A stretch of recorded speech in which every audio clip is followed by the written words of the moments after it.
বন্দিয়াতে কি রং দিয়েছেন এই যে? সেটা জর্দার রং হিসেবে এটা বাজার থেকে যেটা কিনতে পাওয়া যায় সেটাই ব্যবহার করেছি, কিন্তু এটা তো ফুড কালার না তো। স্যার আমরা ফুড কালার তা আপনার রং দেওয়ার দরকার কি? স্যার রং দিব না আমরা, কিন্তু হ্যাঁ। কাস্টমারের সাথে না, কাস্টমারের কথা বলেন, কোন কাস্টমারই রাজি হয় না। এই যে এগুলো কবেকার? এটা স্যার একটু আগে, এটা আগে। তাহলে আমরা বুঝবো কি করে এগুলো তৈরি করেন কোথায়? এগুলো আপনাদের ইয়ে আছে না, চালান আছে না, পণ্যের যে যা আসছে আজকে ডেলিভারি ওরা দিয়েছে বানায়, নিজেরাই বানায়। হ্যাঁ, আমাদের কারখানা আলাদা অন্য জায়গায়, এটা ওখান থেকে আসে যখন একটা স্লিপ দেয় না, কাগজ দেয় না, কত পিস কি দিল, আমরা কিভাবে পরীক্ষা করব? না, লিখে রাখলে তো হবে না তো। যেমন আজকে আপনার কি কি আসছে কারখানা থেকে সব ধরনের মিষ্টি সেটা যতটুকু লাগে। হ্যাঁ হ্যাঁ, আমি ওইটাই বলতে চাচ্ছি, যেটা যেটা আসছে ওরা কোন একটা স্লিপ দেয়নি আপনাকে কারখানা থেকে যে 5 কেজি। আর এই যে এটা তো বিএসটি এর ম্যান্ডেটরি, এটা কবে কার উৎপাদন হয়েছে তবে তৈরি? সেটা কালকে তৈরি। কারণ আমি যদি বলি না তারও 2 দিন আগে, আপনি কোনো কিছু বলতে পারবেন? না স্যার, সেটা বলতে পারবো না। আবার সামনে কয়দিন ভালো থাকে সেটা কিভাবে বুঝবো? স্যার আমরা ওরকম লিমিটেড করি, যে যতটুকু আর কি বিক্রি হয় ওরকম ভাবে একটা আইডিয়া করে আনি, যদি একদিনেরটা আরেকদিনে যা আপনি না নিয়ে গেলেন যে বাসায় নিয়ে খাবে, সে কিভাবে বুঝবে যে কয়দিন ভালো থাকবে? এটা তো লিখে দিতে হবে তো। এটা কত করে? সেটা পাতিল হিসাবে এটা 280 টাকা বিক্রি করি। আপনার যেদিন মেয়াদ শেষ সেদিন বিক্রি করলেন, কিন্তু উনি বাসায় গিয়ে কয়দিন খাবে এটা কিভাবে বুঝবেন? এটা একটু বের করেন এগুলো বোতল, এগুলো কি জিনিস? এটা মাঠা স্যার, লেখেন তো নাই, মাঠা না লাবাং না টক দই, এটা কত করে? এটা স্যার 120 টাকা। এবং এটারও মেয়াদ থাকতে হবে। আচ্ছা, যেটা এই যে প্রচুর জিনিস, এগুলো কি রসমালাই, এগুলোর মেয়াদ দিতে হবে। কি বলতে আপনাদের বুঝতে পারছেন? লাইসেন্স করা নাই মনে হয়। তাহলে ট্রেড লাইসেন্স না, বিএসটি এর লাইসেন্স করা নাই। বিএসটি ছাড়া তো দই করা যাবে না, দই তো আপনার বিএসটি ম্যান্ডেটরি। কি বলতে বুঝতে পারছেন? তো আপনার তো অনেকগুলো অনিয়ম দেখা যাচ্ছে, এগুলো কি জানতেন না আপনি? স্যার জানি না যে তানা স্যার, আর হ্যাঁ ঠিক আছে, এগুলো করতে হবে আপনাকে। আবার এগুলো আপনার ইয়ে রাখতে হবে, রসিদ রাখতে হবে, মানে চালান, পণ্যের চালান যেটাকে বলে। এবার আমি তো চালানও পরীক্ষা করতে পারছি না, এগুলো কবে নতুন না পুরাতন কিভাবে বুঝবো? বন্দিয়াতে কালার ইউজ করছে, কি কালার? এই যে এগুলো দেখো, বন্দিয়াতে কি রং দিয়েছেন এই যে?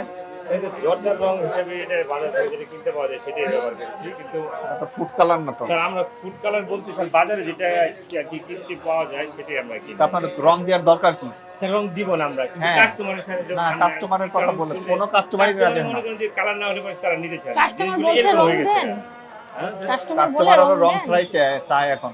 এখন কাস্টমার সচেতন ও, হলো। আর দিব না রং, একবার দিব না। এটার একটু কালার এই যে এগুলো কবেকার?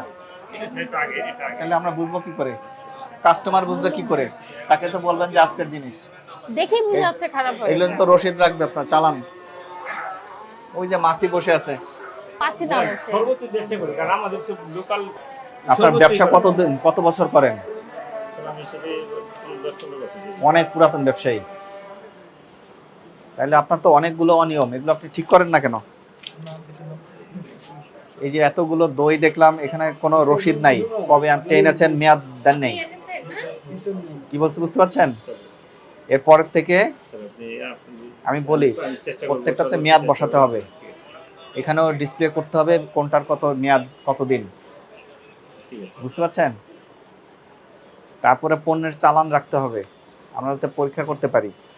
ওই দইগুলো বিএসটি এর ম্যান্ডেটরি প্রোডাক্ট, আপনারা ওই যে ইয়ে করেন নাই, বিএসটি করেন নাই। তারপরে ওই যে ফ্রিজের ভিতরে বোতলগুলো রেখেছেন মাঠা, সেগুলোর কোনো কিছু নাই।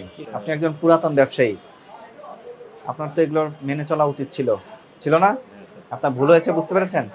এখন থেকে সংশোধন করতে হবে। হ্যাঁ, এবং ওই যে জিলাপি, এগুলো সব দাম লিখতে হবে, মেয়াদ বসাতে হবে, যত আইটেম আছে আপনার কিচ্ছু নেই, সবই পুরাতন। কিন্তু কাস্টমারকে আপনারা বলবেন যে নতুন জিনিস, মানুষকে যে ফ্রেশ জিনিস খেতে দিতে হবে। আপনার কাছে সতর্ক করছি, 10,000 টাকা জরিমানা করলাম মাত্র, এগুলো আপনি সব কারেকশন করবেন। আমরা আবার আসবো, দেখবো আপনি কতটুকু ঠিক করতে পেরেছেন।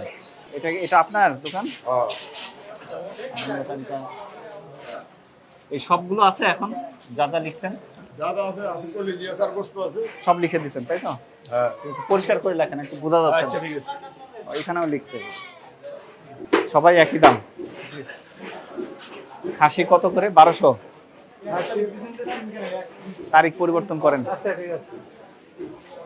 তারিখটা পরিবর্তন এইখানে দিবেন, তাহলে মানুষ দেখতে পারবে, ওখানে দেখা যাবে না। এগুলো কি, এগুলো খাসি না বকরি কি বলে এটাকে, না এই যে পাঠি, পার্টি তো সেটা লেখেন না কেন? ওই জন্য একটা লিখে দিবেন এটা বকরি এটা খাসি। টমেটো কত করে বিক্রি করছেন? 40। দাম কমেছে না সবজির একটু? এটা লেবু, লেবু আর এটা আচ্ছা। এগুলো কিনেছেন কোথা থেকে, কোথা থেকে এনেছেন? ওরা রসিদ দেয় আপনাকে? রসিদ, রসিদ চাইতে হবে আপনাকে। আলু কত করে আজকে? তা আপনি একটা মূল্য তালিকা টানাবেন, কি বলছি বুঝতে পারছেন? এখানে এই আইটেমগুলো লিখে পাশে লিখে দিবেন। আজকে বলে যাচ্ছি, এর পরের বারে আমরা এগুলো চেক করব। এটা কি খুব কঠিন কাজ? কঠিন না, ঠিক আছে, এটা করে নেবেন। আর এমনি দাম তো স্বাভাবিক আছে আজকে 200 টাকা করে না? সোনালী 300। সোনালী কোনটা? 350 হয়ে গেছে, 320 ছিল তো। ছিল। এগুলো রসিদ আছে না, ক্রয় রসিদ দেখাতে পারবেন? একটু দেখান। না না শোনেন, আপনাকে আজকে বলে দেই, এটাও পাকা রসিদ, এটাও এটা বলবেন যে যখনই আপনাকে এগুলো দিয়ে যাবে সাথে সাথে যাতে দিয়ে যায়, দিতে হবে, আপনাকে জরিমানা করবো। তারপরে আপনার কাছে নাই, আপনার দোষ হবে। আজকে আপনাকে বলে দিই, এরপরের থেকে সাথে সাথে রাখবেন।